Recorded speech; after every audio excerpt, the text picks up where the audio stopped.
ではお時間となりましたので、 As it is time, 本日の読売国際経済 we would like to start Yomiuri International Economic Society lecture meeting. 本日の講演会にご来場いただき誠にありがとうございます。 Thank you very much for joining us for today's lecture meeting today.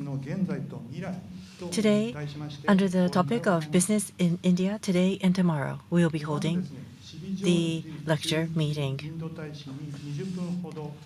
His Excellency, Mr. Sibi George, Ambassador of India to Japan, will give a lecture for about 20 minutes, which will be followed by a fireside chat with Mr. Tatsuo Yasunaga, Representative Director, Chair, Board of Directors of Mitsui & Co., and Mr. Toshihiro Suzuki, Representative Director and President of Suzuki Motor Corporation. And they will be spending about 60 minutes for the fireside chat. And if possible, in the remaining time that we have, if we have time available, we might be able to take questions from the floor, maybe 1 or 2 questions.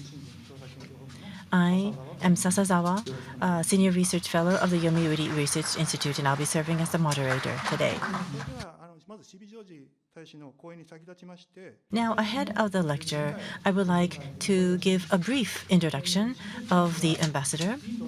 Ambassador is from the state of Kerala in southern India. He joined the Indian Foreign Service in 1993 and has held key diplomatic positions in India and abroad, including as ambassador to Switzerland, the Vatican, Liechtenstein, and Kuwait.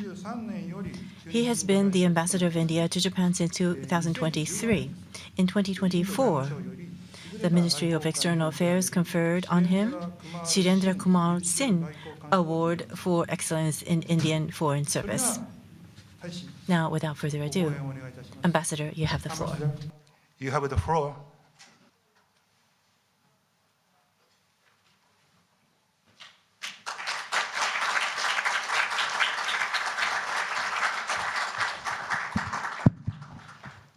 Good afternoon, everybody. Chairman of Board of Mitsui, Mr. Tatsuo Yasunaga-san, President of Suzuki Motor Corporation, Mr. Toshihiro Suzuki-san, Chairman Board of Yomiuri Shimbun Group, Mr. Shoichi Oikawa-san, President of Yomiuri Shimbun Group, Mr. Toshikazu Yamaguchi-san, President of Yomiuri Shimbun, Mr. Akitoshi Muraoka-san, Chairman of Yomiuri International Economic Society, Mr. Shigeru Kitamura-san, our moderator for today, Mr. Sasazawa, distinguished guests, ladies and gentlemen. It is my distinct pleasure to join you today. First, I would like to begin by expressing my gratitude to the Yomiuri International Economic Society for organizing this symposium on the important theme, India Business Now and Future. I recall last year, a seminar was organized on India-Japan relations, the way forward, inviting deepening of dialogue on the political partnership between India and Japan. This year, I am happy to note that we are engaging on a sister pillar of our partnership, our business-to-business connect and economic engagements. This is a timely symposium, as today the world is acknowledging the significant economic opportunities that India presents, and Japan, as our special strategic and global partner, is working with us to explore future avenues to further strengthen our economic and business connect. My personal message to this gathering is that we need a quantum leap, not an incremental progress, but a quantum leap in our relationship. Ladies and gentlemen, first allow me to zoom out to the big picture. Today, as we discuss the immense business opportunities that lie ahead, we are not just talking about private sector investments. We are talking about shaping the future of our economies, our people, and the world. India and Japan share common values of democracy, peace, mutual respect, and vision of a free and open, safe, secure, peaceful, prosperous, and stable Indo-Pacific, which is necessary precondition for peace and stability in the world. Our two nations have enjoyed a long-standing civilization and spiritual connect that has deepened and broadened into our modern-day special and strategic global partnership, entered into a decade ago Prime Minister Mr. Narendra Modi and former Prime Minister late Mr. Shinzo Abe, and nurtured under the current leadership of Prime Minister Mr. Kishida. This year, we are celebrating the 10th anniversary of this memorable journey. I believe our special G2G relationship has facilitated a vibrant B2B cooperation, a strong people-to-people connect, and an all-encompassing strategic partnership. Ladies and gentlemen, India is at a defining moment in its development journey, a period that the Prime Minister of India, Mr. Narendra Modi, has termed as Amrit Kal, which spans from 2022 to 2047, marking the 100th year of India's independence. Amrit Kal is not just a time frame. It is a vision for transforming India into a developed, inclusive, and self-reliant nation. India has distinguished itself as an important country among the global economies, demonstrating remarkable GDP growth rate of over 8% even after COVID, with a median age of 28 years. Among our 1.4 billion citizens, our young, skilled workforce is a foundation for innovation and entrepreneurship, significantly enhancing our status as the world's third largest ecosystem in terms of startup, with 112 unicorns valued collectively at $350 billion US. Over the last 10 years, we have on an average built 8 new airports every year, about 1.5 to 2 new metros in new cities every year. We build today 28 kilometers of new highway every day. We lay rail tracks of 8 kilometers also every day. If you look at our education and skills, the educational institutions have doubled in the last 10 years. As a vibrant market, India is committed to facilitating business through progressive economic reforms and significant infrastructure enhancement, which provide an extremely favorable climate for international investment. Our commitment to innovation, ease of doing business, promoting ease of living, ensuring Make in India, building rapid infrastructure, cutting-edge technology, and skilled workforce for digital delivery and inclusive growth are today transforming the landscape in India. In this journey, Japan is not just a partner, but a very important collaborator for us. Your technological powers, combined with India's vast market and innovation ecosystem, creates a powerful synergy. Together, we can redefine global standards in various industries and create solutions that benefit not only our nations, but the entire world. Japanese companies have already been an integral part of India's growth, contributing through projects like the Delhi Metro, Delhi-Mumbai Industrial Corridor, and the ongoing Mumbai-Ahmedabad high-speed rail Shinkansen. In the last few years, I have traveled extensively in Japan, visiting all the 47 prefectures, met the governors, mayors of important cities, speakers of legislative assemblies, chambers of commerce, media houses, and universities in all the prefectures. I can say with conviction that the sentiment towards India is overwhelmingly positive across Japan. Today, we must build on this positive sentiment. For example, there are 1,500 Japanese companies in India, we need to increase it to 15,000. In this, we need a quantum leap. The economic partnership is an important part of our cooperation. India and Japan have set an investment target of 5 trillion yen by 2027. We are happy to note that more than 3.5 trillion yen investment has already been achieved. At the end of last month, Honorable Speaker of the House of Representatives of Japan, Mr. Fukushiro Nukaga-san, led a delegation comprised of Japanese members of parliament and business leaders, including two of my co-speakers who are present here, representing major Japanese companies on a 5-day visit to India. The visit was focused on ways to strengthen modern domains of engagement such as semiconductors, EV, green and clean energy, and nurturing next-gen workforce in different sectors, including through the popularization of Japanese language in India. Apart from this, we recently had the visit of Railway Minister of India, Chief Minister of the state of Rajasthan, and a series of other visits to Japan in the last few weeks.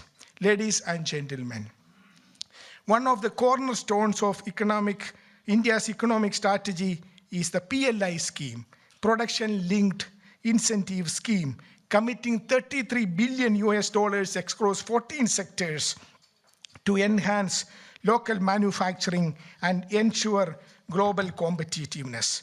Opportunities in technology, renewable energy, semiconductors, healthcare, and manufacturing are ripe for mutual investment. The blend of India's demographic assets and Japan's technological expertise is an ideal formula for groundbreaking advancements. For instance, the PLI scheme for auto components has ensured that India has already achieved 70% localization, significantly enhancing India's self-reliance in the automotive sector. We are also the largest manufacturers of three-wheelers and tractors in the world. The total automobile industry in India has the potential of $300 billion by 2030. In the realm of electronics, India has set its sights on becoming a global leader. The PLI scheme for electronics and manufacturing, which includes smartphones, IT hardware, electronic components, has already attracted significant investments. For example, the latest iPhones are being produced by Apple in India. Japanese companies have a unique opportunity here. Japanese expertise in precision manufacturing and high quality production can perfectly align with India's PLI initiatives. Utilizing this scheme, Japanese companies can manufacture in India, and for the world. Dear friends, we are also fostering a culture of innovation through initiatives like Digital India, Startup India, Skill India, aiming to promote sustainable growth and entrepreneurial ventures. We warmly invite the Japanese firms to engage with these programs and contribute to a shared and prosperous future. I would also like to mention that SMEs, small and medium-scale companies, play an important role in the Japan's economy. We would like to invite the Japanese big companies as well as SMEs in Japan to come to India. With a specific focus on the small and medium-scale enterprises, we have started an SME cell at the embassy to facilitate companies that are interested in investing in India. Embassy also organizes regular events focusing on investments in India, where details regarding regulations in India, market environment, and opportunities in specific sectors are discussed in detail. I urge each one of you to participate in these events for a greater understanding of the Indian economy. Another area of immense potential is the semiconductors. The global semiconductor supply chain has been under significant strain, and India is stepping up to become a key player in the domain. India Semiconductor Mission is a flagship initiative by Government of India aimed at creating a semiconductor manufacturing ecosystem. As per current estimate, by 2030, there are 85 to 100 billion USD worth opportunities in semiconductor value chain in India. Ladies and gentlemen, sustainability is at the heart of India's growth story. India is, of course, on course to become or to achieve its decarbonization commitments. We already have an installed capacity of 199.5 GW of renewable energy, and our target is to reach 500 gigawatts soon. Honorable Prime Minister, Mr. Narendra Modi, launched the installation of rooftop solar for 10 million households last year. India has also set significant targets for production of green hydrogen and green ammonia. The National Green Hydrogen Mission, launched by Prime Minister, incentivizes manufacturing of electrolyzers and development of green hydrogen hubs in India. As we look to the future, we must explore new areas of cooperation, particularly in advanced manufacturing, robotics, artificial intelligence, and sustainable technologies.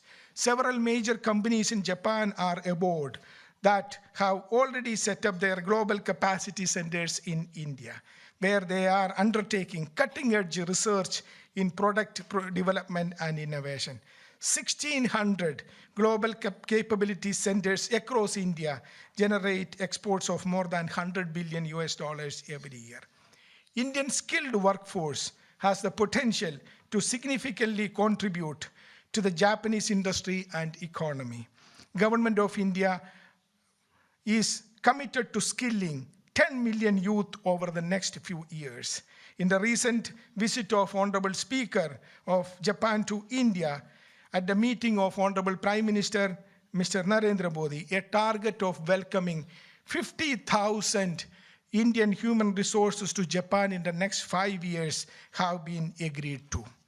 Dear friends, India-Japan Industrial Competitiveness Partnership plays a crucial role in strengthening the economic ties between our two countries by fostering collaboration in key sectors such as manufacturing, infrastructure, technology, and innovation.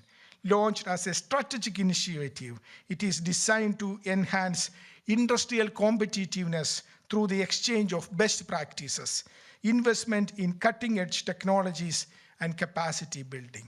By focusing on the areas like digital transformation, renewable energy, semiconductors, and other manufacturing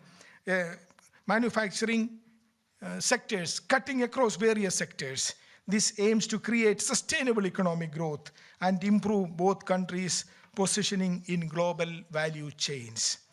Through this, India and Japan are setting up a foundation for long-term partnership that supports innovation, economic resilience, and shared objectives. Dear friends, I am very happy to say that we continue our engagement at every level. At the political level, at the strategic level, at the defense level, at the security level, and of course, at the business level and people-to-people level. I really appreciate the role being played by Yomiuri Shimbun in promoting this partnership. I thank them for organizing this symposium. This year again, I am sure that it would help us build our partnership further, a win-win situation for both our countries. It is good for our two countries and also for like-minded countries and the whole world. Thank you and good evening.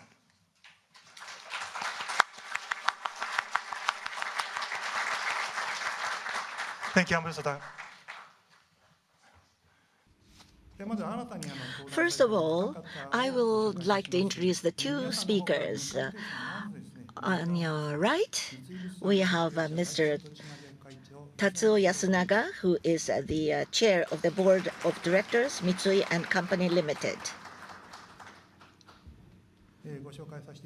Let me introduce, in 1983, he graduated from Tokyo University, and then he joined the Mitsui & Company, and he was seconded to World Bank and Mitsui USA, and he became the representative director, president, and chief executive officer 2015, youngest president, CEO to be posted in Japan. And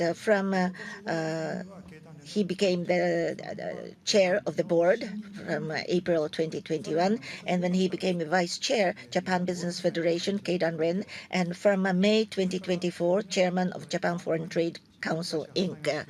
So to your left is Mr. Toshihiro Suzuki, who is the representative director and president, Suzuki Motor Corporation.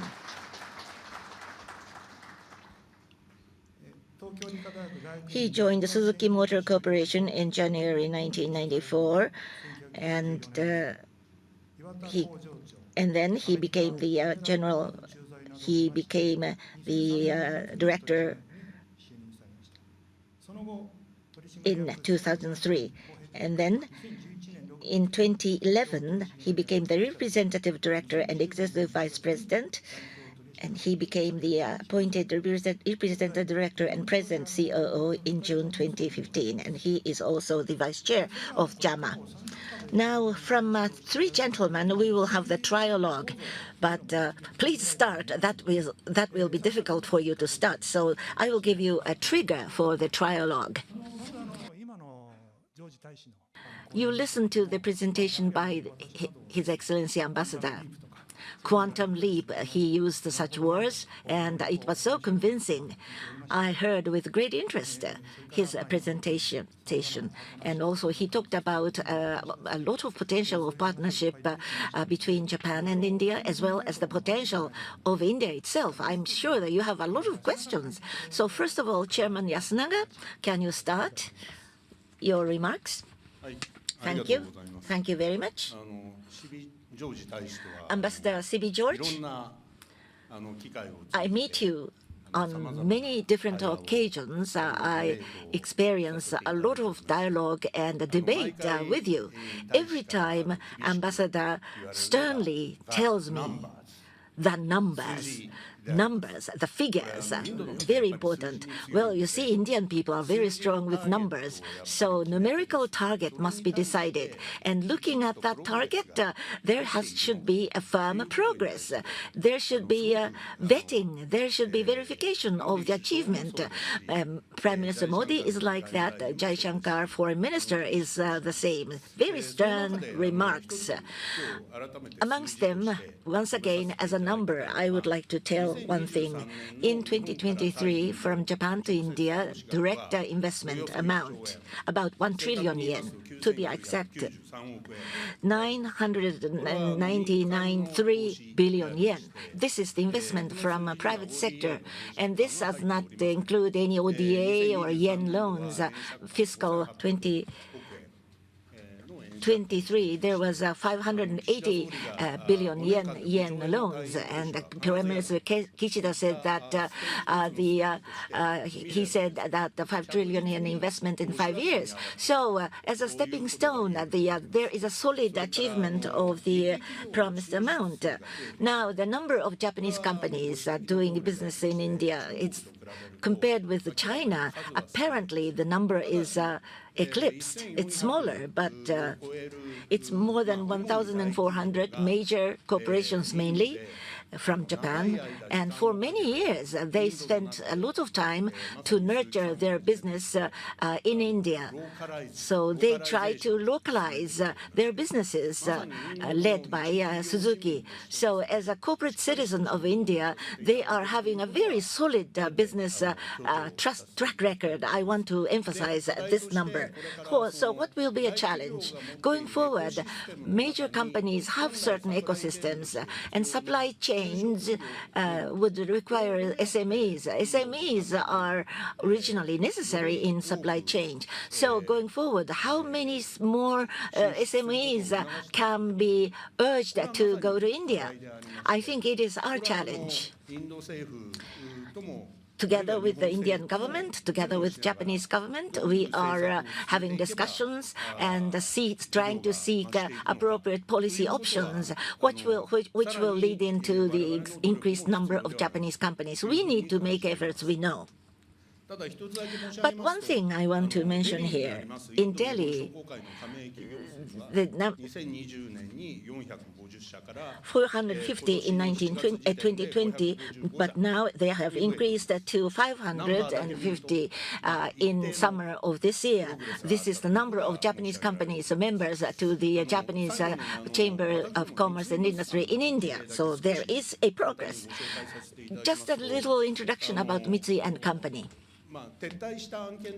There were certain business areas from which we withdraw, but for the last decades, we've accumulated businesses directly and indirectly. We have 30 affiliated companies in India.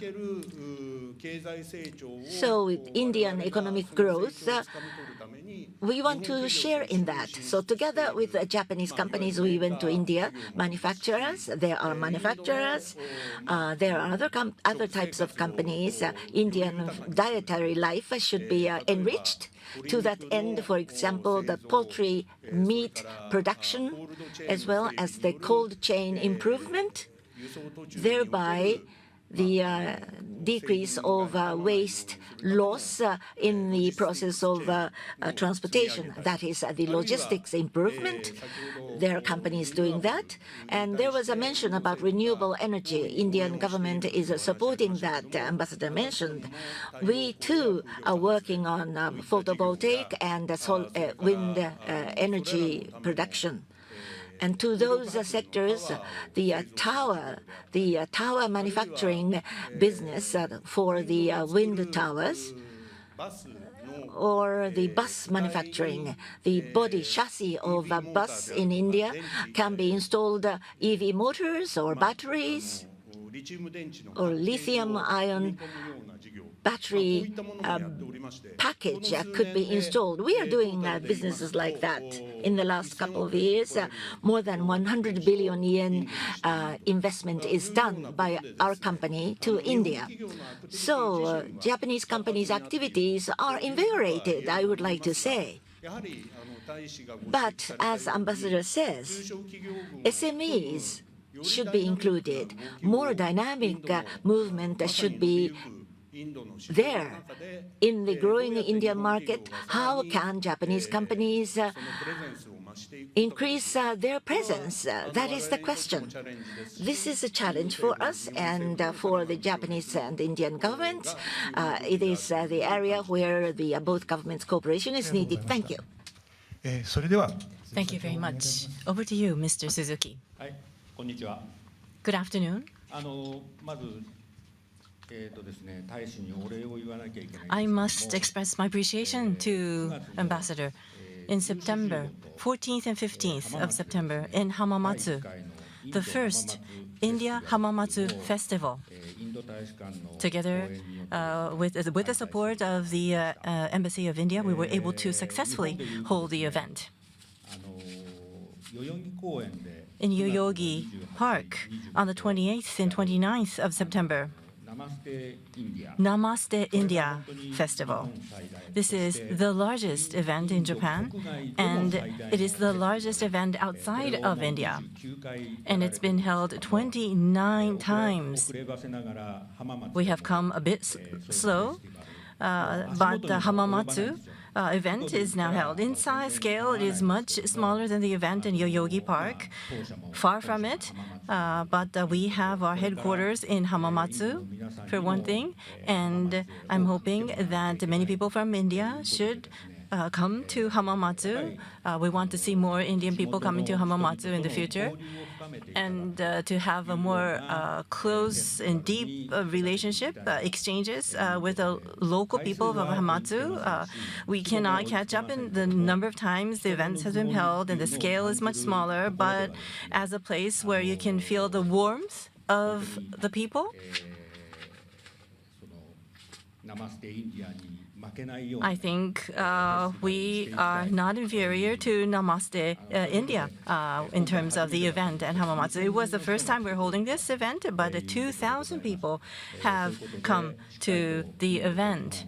So India and Japan I'm hoping that we will be able to deepen our exchanges between the two countries. So we are in the auto industry. In terms of figures, numbers, in 1982 or 1983, manufacturing had started. And the auto market in India back then was about 70,000 units. But last year, it was 5.08 million units in total. China and the United States is followed by India. India became the #3 market, which is followed by Japan. Japan comes in fourth. So in terms of market size, India has grown quite significantly. And what I have been saying with regards to auto is that the population of 1.5 billion people, 1.5 billion people, of which maybe about 400 million people only have access to cars to whom we can do business with as our customers. Only 400 million people out of the 1.5 billion. So the remainder of the population of 1.1 billion, how can we do business with them? And how can we have access to that and tap into that remaining 1.1 billion is something that we have to think about. India has such a vast land space and the population is very big, and there are different requirements by state, by region. The requirements are different. And therefore, how should we deal with the diversity of the Indian market is something that we need to think about while embedding ourselves, taking root in that market. Japan and India working together to grow. For us, the growth of India, we shall underpin the growth of India. So case or carbon neutrality, the format of vehicles would change over time. EVs are under the spotlight today, but the land is so vast in India, and there are different characteristics in different parts of the country, and therefore addressing it with electrified vehicles alone is not enough. Some states will have water power, hydropower, or CNG is strong. There should be different pathways in thinking about bringing technology and products into the Indian market and to contribute firmly to the growth of India. That is where we want to play our role. Thank you very much. There was a bird's eye view, more or less, regarding Japanese investment to India by two Japanese speakers. And also there are various exchange programs in Japan too. There may be a lot of potentials. There could be various outlooks, and we can see the future direction. Now, not answering to all questions, but any impression? Ambassador, do you have any impression having listened to two remarks? Thank you very much. Thank you for using numbers. One thing I noticed was that, as I mentioned in my remarks, we have such a wonderful relationship. We call it a special strategic and global partnership. It indeed is special. The other day I was with the METI minister, and he told me the special is mentioned only with India. And why is it special? That I am saying. It is special because we have no history of conflict. We have only history of friendship. And that is where from we are growing. So we have a good start. And the best example of it is Suzuki Motors. There are more Suzukis in India than in Japan today. Every Indian has an opportunity to travel in a Suzuki car. My first car was a Suzuki car. And I can tell you that I get an opportunity, I'll buy again a Suzuki car. This is the beauty of it. It has become part and parcel of India. They have been able to adapt to India. Diversity, which he has mentioned. That is the most important thing.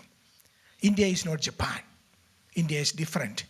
But if you come there, spend some time and work on it, you would be able to make a very successful investment in India. Recently, my chief minister from Rajasthan was here. Rajasthan is the place where Nimrana, the large number of Japanese companies are there. He told me that in his interaction, each one of the companies said that our growth rate in India is 20 to 30%. There are challenges. Yes, of course there are challenges. India is not Japan. We have challenges. But if you are able to overcome those challenges, the growth rate is 20 to 30% a minimum. That is my appeal. And when we talk about numbers, it's very important to remember that India is the 5th largest economy, Japan is the 4th largest economy. There is much more we can do together. It is 1 billion opportunities. And Japan has so much of technology in the small and medium scale companies. I have witnessed it. I have traveled all over Japan, visited small and medium scale companies. There is huge potential. That is what we need to target and bring them over to India so that we can grow together. In terms of numbers, the other point I want to mention is the number of Indian students in Japan.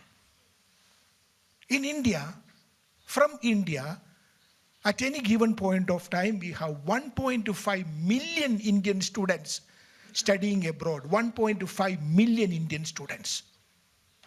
How many Indian students are there in Japan? 1,500. Not acceptable. I want there a quantum leap. I went to 50 universities in Japan to know personally about why is this. And I found that every university has Indian students. 2, 3, 4, 5. That is the numbers. If there are 5 students in a university from India, there is an ecosystem. 5 students have come and studying there means they can study in Japanese universities. What is preventing us from increasing that number from 5 to 50? What we need is generate awareness in India. Japan has some of the best universities. They have courses in English. We need to generate awareness. I'm very happy that we are in that direction now. So I have set a target. In the next 2-3 years, we should have from 1,500 to 15,000. Again, a quantum leap, as we have prescribed it for the business community. And in this, we will have the business community on our side. I know our companies are already getting Indian students, Indian young workers, train them and also employ them. It is happening. But there is again a huge potential for this, and I'm confident that in coming years we would be able to take this forward. Thank you. ありがとうございました。 Thank you very much.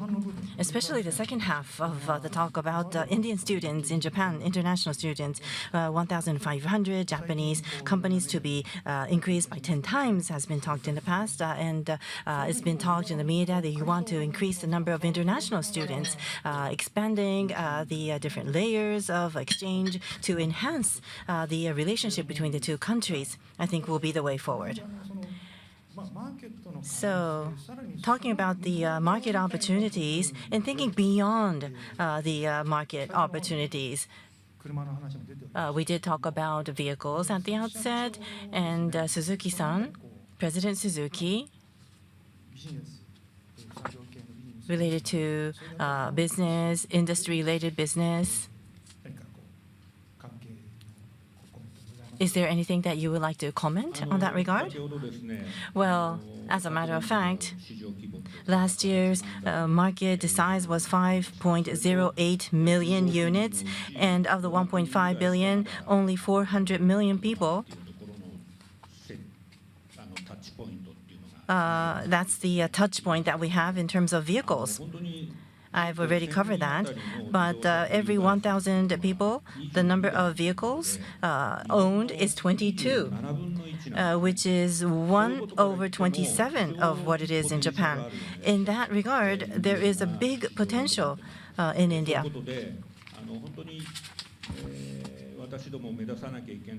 What we need to aim for is to offer mobility that people can use for their lives, daily lives. We do offer motor bicycles as well. And in order to achieve carbon neutrality or carbon net zero, two-wheelers and three-wheelers are necessary. Three-wheelers are quite advanced, quite popular in India, but offering mobility that people could use for their daily lives, I think, is extremely critical, and that should offer more diversity in terms of people's mobility. There are a lot of softwares available these days. In Japan, autonomous driving is mainly for for vehicles, and that's how we are striving to promote autonomous driving. But vehicles to work together with people in order to offer more safe autonomous driving.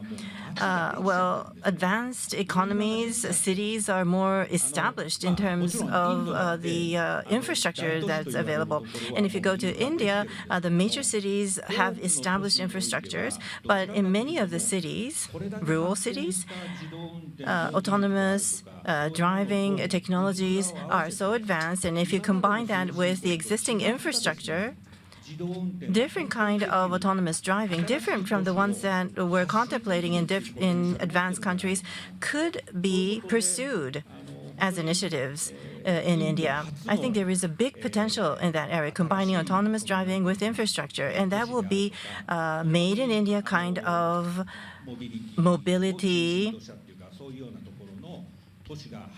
in cities, and that kind of initiative could start from India. So I think there is big potential in that regard, and it's not only electric vehicles or electrified vehicles, but what we are trying to do is there are 300 million cows in India, and the stools, the dung of the cattle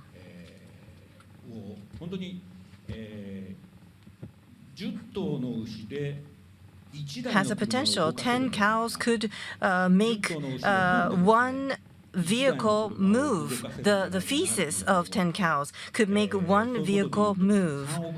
So there are 300 million cattle in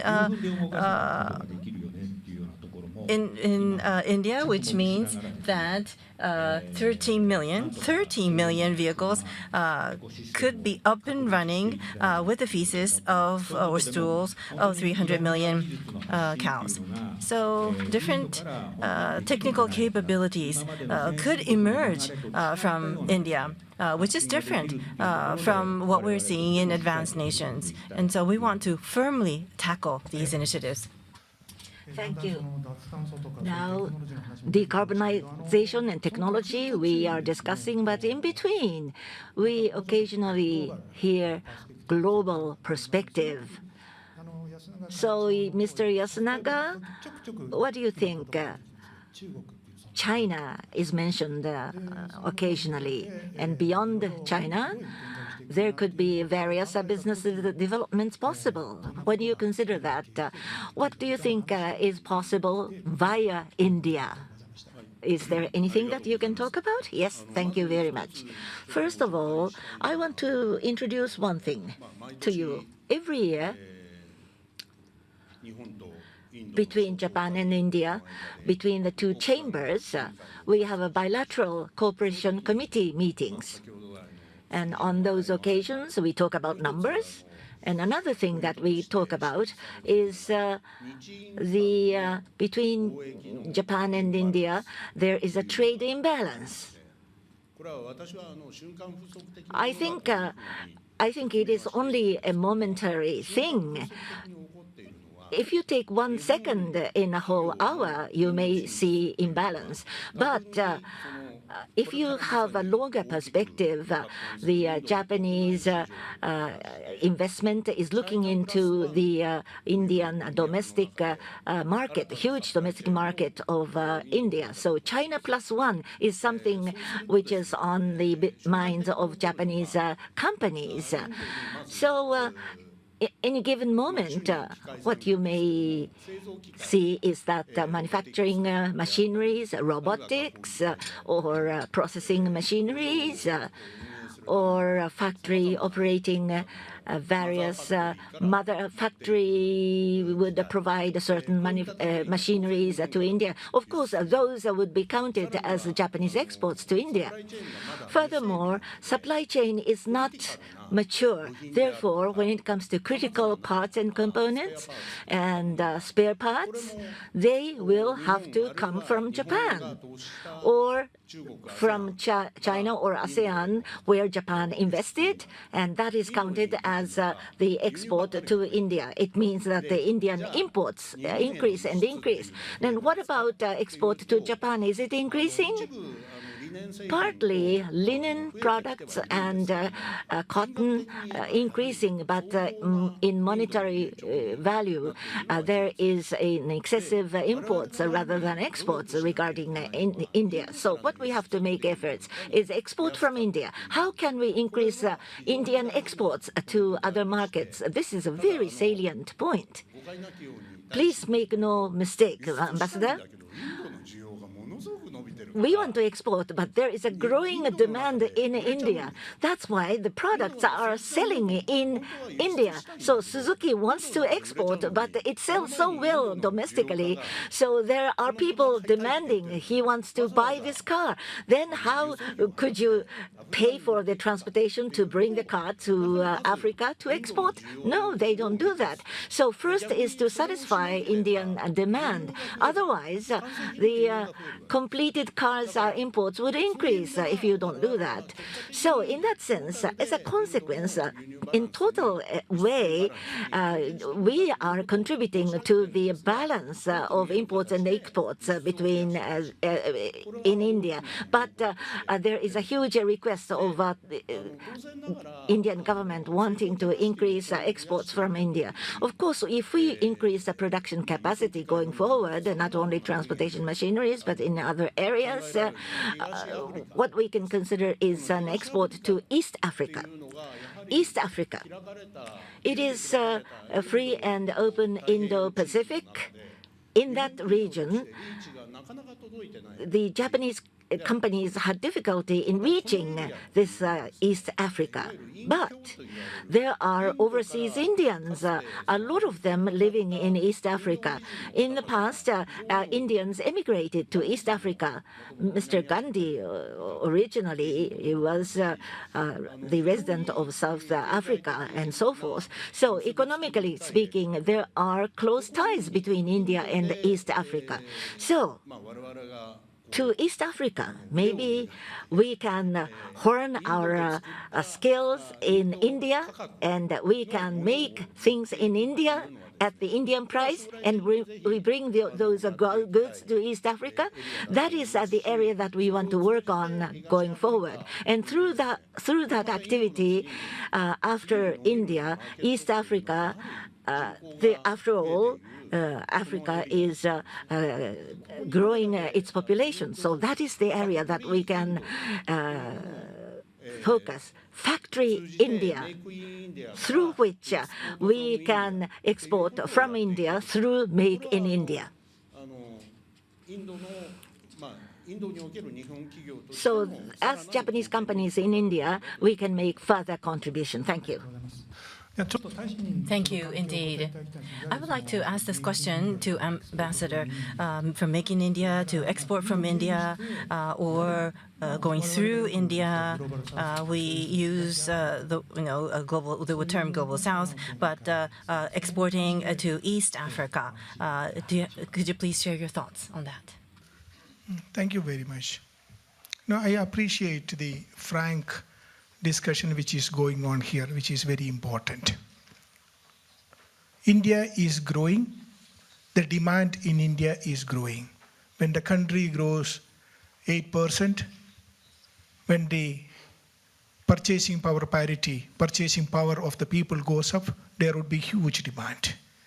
And obviously it is helping us like to have more Suzuki cars produced in India. We would like to have more business with Mitsui, with each of the companies. And that is the way forward. Let us just take the example of what Suzuki has done. They have come 40 years ago, changed the entire market. There is a revolution which happened in the country in the automobile sector. Others also came in. There is a good competition. There is huge production. Now things are moving quite fine when it comes to the automobile sector. Why don't we do it in other sectors as well? It is happening. It is happening in, for example, the air conditioning sector. Daikin has come in. They have one of the largest market is now in India. So things are moving in that direction, but I have two things to say.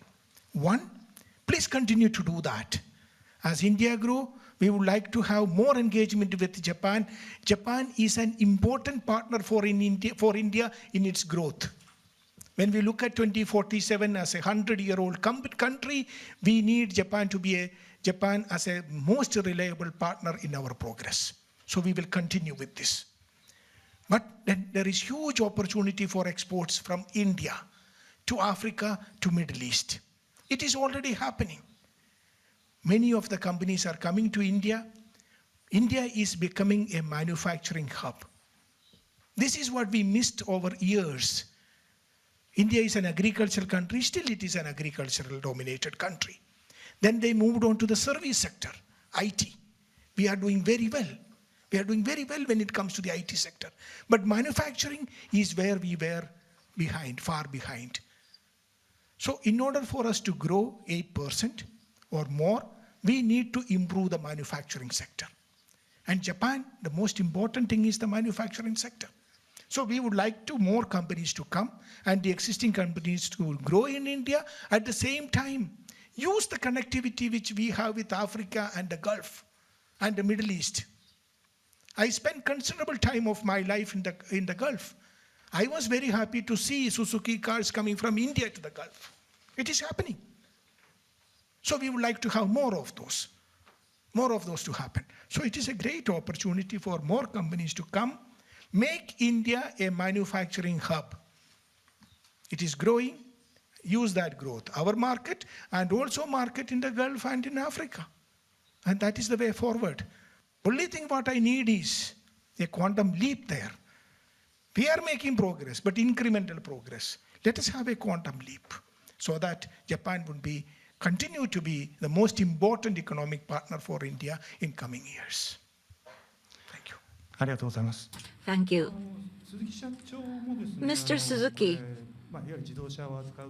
you are in the auto sector and you are considering export to third country market. I'm sure you have experience in that, and I'm sure you have many opinions. Can you talk about it? Earlier on, Mr. Yasunaga was saying this. Domestic growth of India is so formidable, and we just can't afford to have something for exports. Having said so, I nevertheless say this. In terms of capacity, domestic production in India, we have 3 production areas in India, and 2.35 million units can be produced by our capacity. But the portion which goes to export is only 10% or so out of that. To Africa, about 100,000 to 150,000 units go to Africa. Originally, or as a matter of fact, if we have more capacity, we would go to Africa and we want to export to overseas markets. Double what we do now. We are in that situation. But indeed, Indian growth is so formidable, so powerful. That's why we are having an uphill battle when it comes to export. When it comes to manufacturing, what is difficult is this. If you spend money, you can build a factory and you can buy equipment and machineries. But to operate people, you have to train people, and you don't have in time for that. Talking about Suzuki, we have per annum 250,000 units can be produced, and per year we have to create a plant, one plant every year. Otherwise, we can't catch up with the demand. So the factory can be built, machinery can be bought, but the operators are in short supply. Can we nurture and train in 1 year? You can't do that. So that is the difficulty that we are facing in manufacturing industry. When we went to India, it's been 40 years ever since. And 40 years ago, what did we do? Truly, true to the words. Well, you see, Suzuki was not strong in overseas production. So Japanese production method was the only thing that we knew. We told them, and we went to India. Japanese production method, I would not say exactly the same as Japanese. India is India, and India has the characteristic nature. So we did not impose a Japanese way, but Japanese way of production is this and that we explained. For example, at 8 o'clock, if a factory begins operation, if that's the rule, then by 8 o'clock, everybody has to be in place. And before that, we have the exercise, physical exercise with the music from radio, and we prepare ourselves. And once the 8 o'clock bell rings, then the line will start immediately. That was one after another. We train them. Of course, just preaching it would not be enough. Those operators will be invited to Japan and actually see and learn how production goes. So we can't bring everybody to Japan. So what we do in Japan, that is produced into a video and showing that video to all the workers. So it's what we call working culture. Mr. Gandhi, when we started our plant in '83, the Gandhi-san said this: Suzuki changed the Indian working culture. That's what Gandhi-san said. So when we started, that was the education that we began with. The factory operation and the way of working, we sort of showed how we do it in Japan, and that's how we started back in 1983. So even today and going forward, we will continue to do that. We have to. So 250,000 unit capacity plant has to be built, one every year. If we do that, we need to train people. So working culture, we will see to it thoroughly so that we can have the complete fusion of working culture between India and Japan. And thereby, we want to catch up with the Indian growth, and we want to share in the Indian growth. We want to go beyond that, and we have to be ahead of the curve. Otherwise, we will not be able to respond to ambassador's request. So, having said all that, from India exporting something, we do that already. As a matter of fact, next month, actually, in Japan, we are going to launch a sales of SUV. This is produced in India, Suzuki SUV. SUV will be exported, is exported to 49 countries of the world from India. It's been appreciated very much, and there is a fierce competition to get that. So Indian capacity is going to grow and grow, and if you do that, India can be the export hub. So we want to respond to your expectation, and we have to do our solid investment by 2030. 2.35 million has to be increased to 4 million units capacity. So it's going to be beyond 1 trillion yen investment. So that is how we are working. Thank you. そういうことで生産の拠点とか So production hub, 役割ということ that でよく分かったんです。 is the role of India. I got that. But in parallel to being a production and a manufacturing hub, there's also decarbonization, carbon neutrality, maybe at Mitsui. I think you are involved in various decarbonization projects in India. So Chairman Yasunaga, could you elaborate some of your projects? Yes, indeed. In order for India to further grow its economy, the bottleneck will be, as Suzuki-san mentioned, is talent development, for one thing, and the other is energy. India, 70%, if I remember correctly, 70% is using coal-fired plant. So there's plenty of coal within the country, and using a domestically sourced energy source, and therefore coal-fired power plant has been the main source of power for the country. But in order to shift towards decarbonization, the government of India has launched initiatives. So gasification is one way for that. They do have domestic gas, but they would need LNG import and also converting coal to gas. That's one thing. And the other is, since it has such a vast land, and since they have such a vast land mass, they have a lot of space that is suitable for renewables compared to Japan. For example, solar power, wind power, they have lots of land that is suitable for such renewables. But unless these renewables are connected to the grid, there's no point, and therefore they need to have that grid connection. And growing renewables in that regard is actually one of the policy of the government of India. In Japan, when we say renewables, we say that it is intermittent. But in the case of India, it could be a reliable source, core source of power.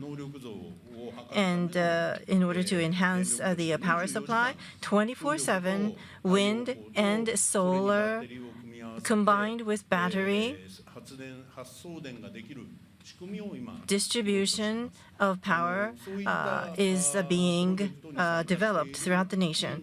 And there are local Indian companies who are participating, involved in these projects.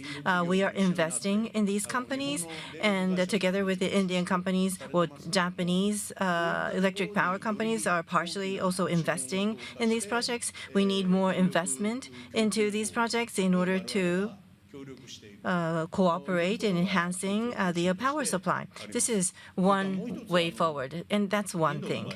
And another point I want to say is that since the land mass is so big, there are areas, localities, rural areas especially, that are far from the grid. How to deal with such rural areas? People who are in the Nagoya region might have seen it on TV commercials. Chubu Electric Power Company. Together with Chubu Electric Power Company, it's not large scale, but it's a distributed style solar power system are being sold to rural areas, and we're working together with Chubu Electric Company to make all villages accessible to power.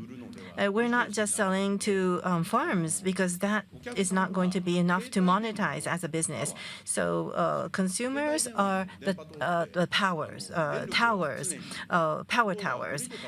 But if you are away from a grid, you have no power, and therefore have solar PVs installed around, and the remaining excessive power are sold to the adjacent farms, which means that these are people who have goats in their homes, and until now they had to go to bed as soon as the sun sets, but children are able to use their LED lights to study at night. Smartphones are a must in India, wherever you are.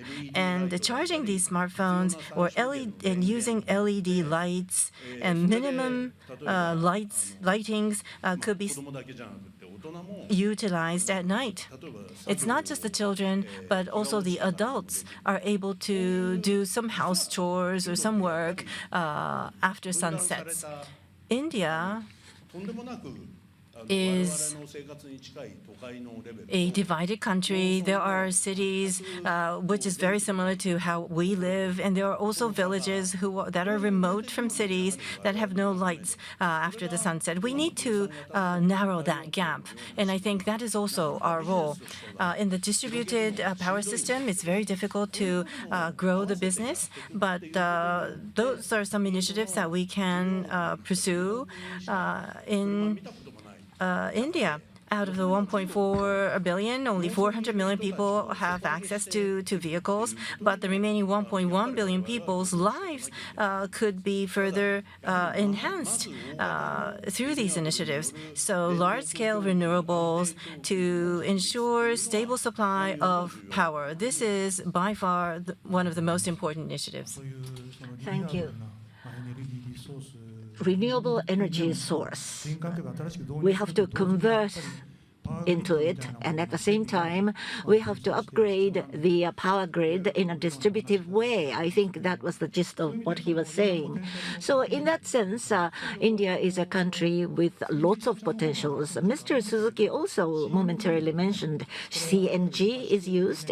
This is compressed natural gas. You don't see that this so much in Japan, but CNG is being introduced in a diversified way. So that's again a potential. So India is a country full of potential. So decarbonization, power grid, energy, and related infrastructure, including all those topics. Ambassador, can you share your thoughts? Thank you very much. Very pertinent topic. We have to grow, and we are growing. And the most important thing for this growth is energy. Today, on an average, India uses 5 million barrels of oil, 5 million. And we are a 3.5 trillion economy. Our objective is to grow. In the next 5 years, we will be a 10 trillion economy. Imagine the demand for the fossil fuels in India, from 500 million to 800 million to 1 billion barrels of oil. We need to grow. We cannot stop the growth. To address the issues which we mentioned, there are multiple of them. We need to continue to grow, and that is our target. And we would like to grow in a sustainable manner. And that needs focusing on renewable energy. Multiple steps are being taken. Yasunaga-san mentioned about LED bulbs. Let me mention how it works. Government has taken multiple steps. One step is generate an awareness among the people on the need for sustainable development. Change the bulbs to LED bulbs. And when you are talking about small behavioral change for 1.4 billion people, 1/6 of the total population of the world, it is huge. It is huge. That is why our Prime Minister has introduced a mission called Life Mission. Lifestyle for environment. Everything that we do in our lives, in our day-to-day lives, just keep in mind that environment is important. In Japan, we see that most of these things happen at the school level. The children are brought up in an atmosphere on their behavior, how does it influence? We are doing the same now. In the schools, the importance of sustainable development, the renewable energy is being taught to the children. We, in all government offices, we have now shifted to LED bulbs. It has increased the sale of LED bulbs to such an extent that there was again a huge demand. Companies could not meet it. But it has transformed the way people think. So it is called Lifestyle for Environment, the LIFE mission. So you also follow here. You don't use tie in the summer again to keep the air conditioning at 28 degrees. So we are doing similar things. But at the same time, we need to focus on the renewable energy. Multiple. We have launched a program called International Solar Alliance with India and France. I am very happy to mention that almost 100 countries, or more than 100 countries, have now joined that alliance. Use the solar energy for our power generation. We are making progress. We are not there yet. We have a zero carbon emission target we set for 2070. So we need to meet that target, and we are working on it. It's a work in progress, but as we are growing 8%, which we need more and more energy, it is important that we work with the Japanese companies also in that direction. We have a India-Japan energy partnership, which was entered at the government side.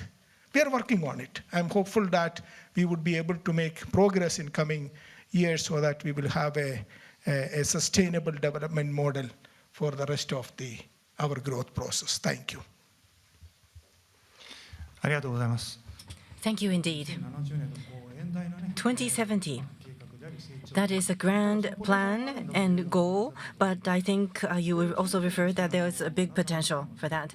We're nearing the end of the time, and I think this was a topic that has been raised from the outset. In order for more Japanese companies to enter the Indian market, what is needed?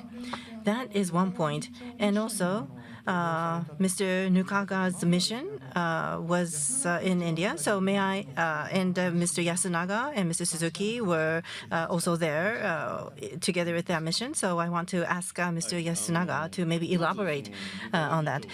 Well, first of all, with regards to the mission, I went with Mr. Nukaga.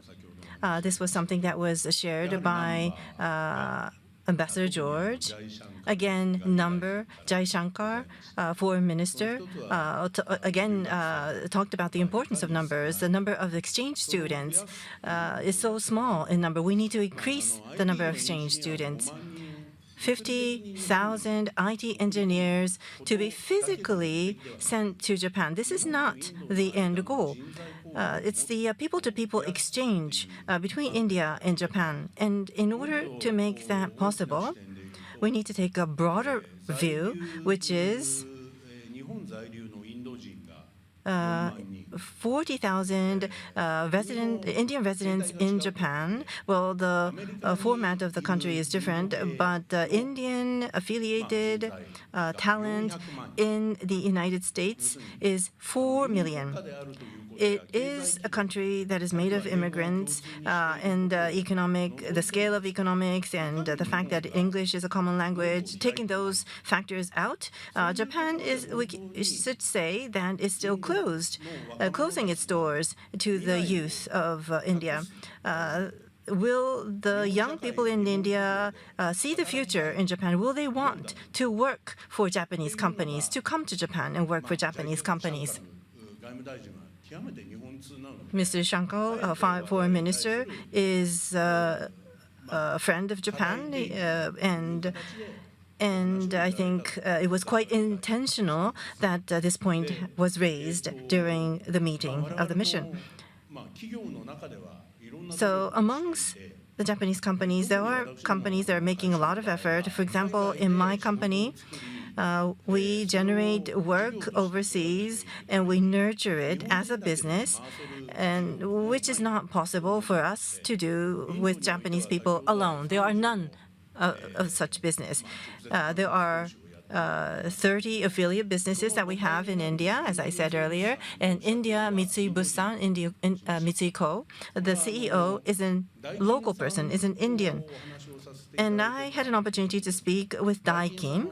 And Daikin, in the last 10 years, has grown significantly in the past 10 years in India. And the key point for that was to have a CEO based in India who is an Indian, and entrusting an Indian person to run the company in India. And that has motivated the company, the employees, and it also allowed for the business structure to be established.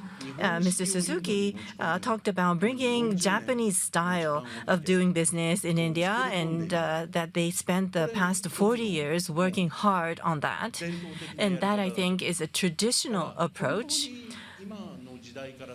But will we be able to make it in time if we start that approach today? You have 40 years of history in India, and you have the Suzuki system, Suzuki educational system, where you can train your talent.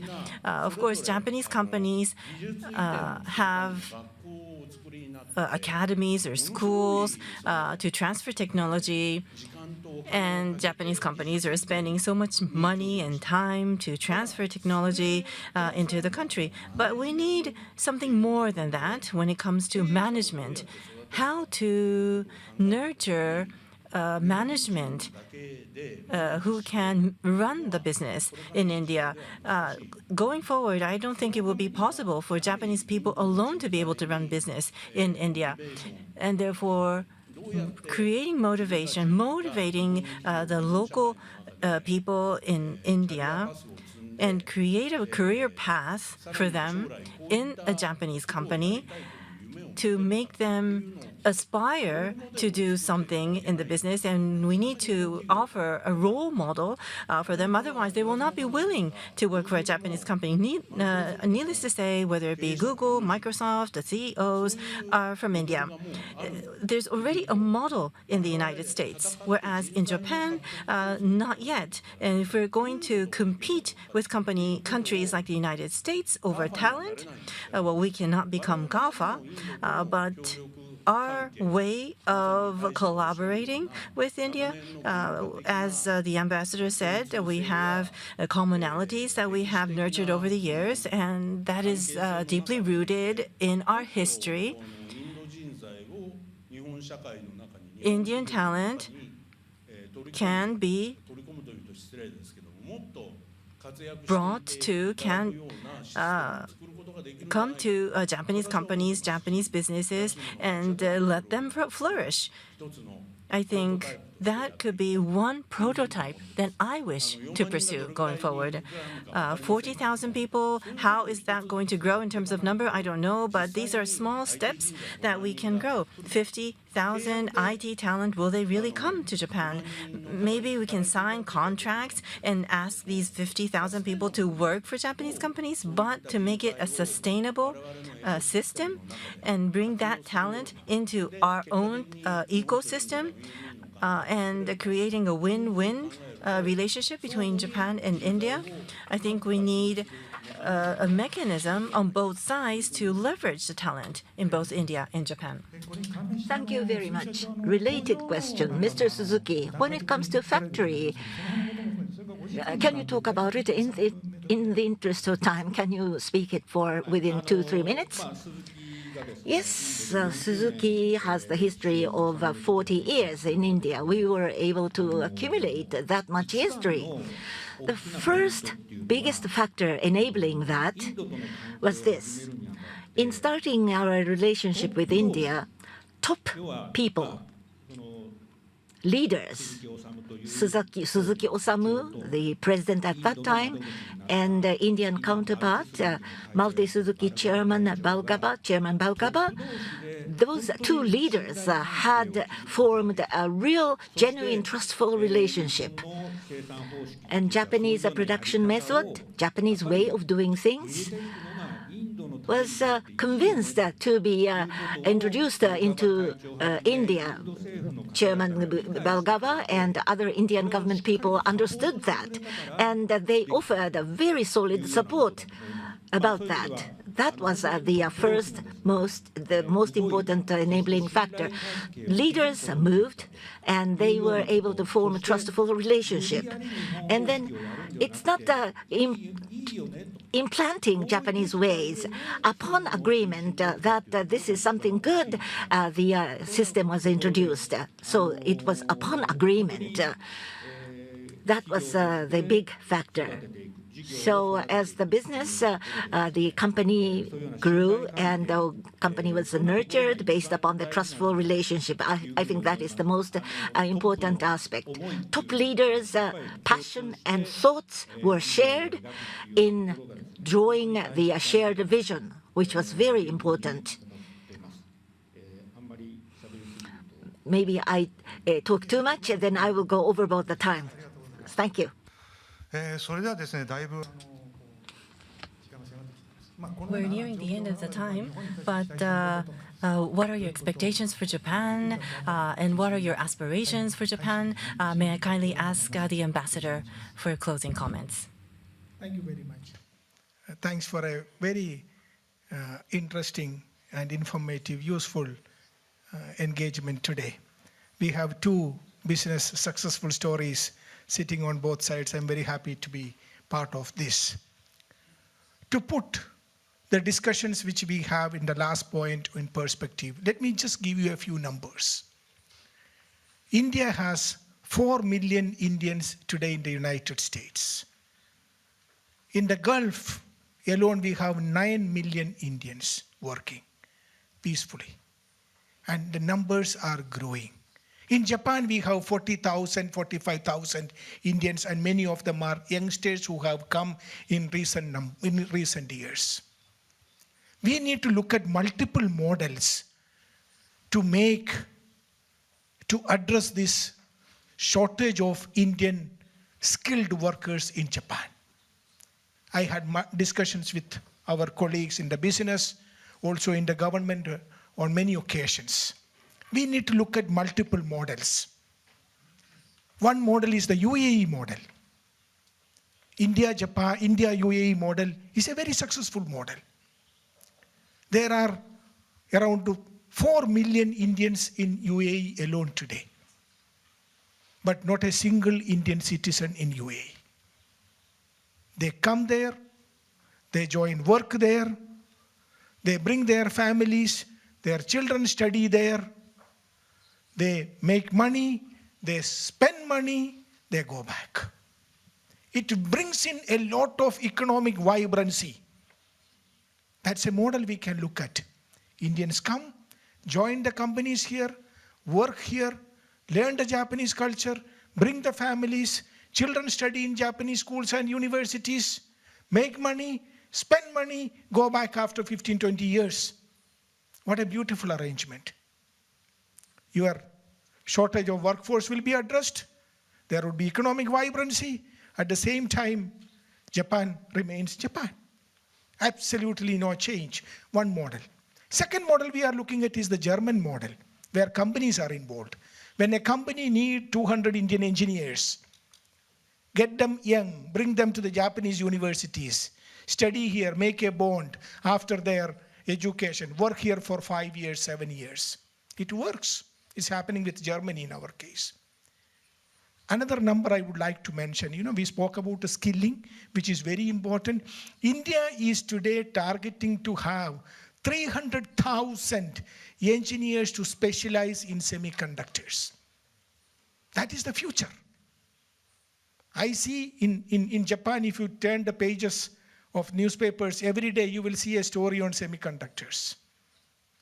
Whether it is Rapidus in Hokkaido or TSMC in Kumamoto, you will see a momentum for that in Japan. Similar momentum is happening in India along with Japan. A convergence is there. So we are training a lot of engineers in the semiconductor sector, but we would be able to work with the Japanese companies to address the requirement of semiconductor engineers. So there's huge opportunities. So multiple models, many things are happening, many pilot projects are happening. I'm sure that we will have a change in these numbers. And in this regard, the offer made by the House of Representatives Speaker, His Excellency Mr. Nukaga-san, is a great move. You need to have a target. And I'm very happy that this target of 50,000 Indian engineers is set for the next few years. We are working now on a visit by my Prime Minister in coming months. This is one of the targets we would be discussing to work out a mechanism. How do we achieve this target in collaboration with the private sector and the government? So once again, I thank each one of you for joining us and giving me this opportunity to be part of this. Thank you. ありがとうございました。 Thank you very much. Unfortunately, the allotted time is up. So with this, we will conclude this seminar. Ambassador Sibi George, Mr. Yasunaga, Mr.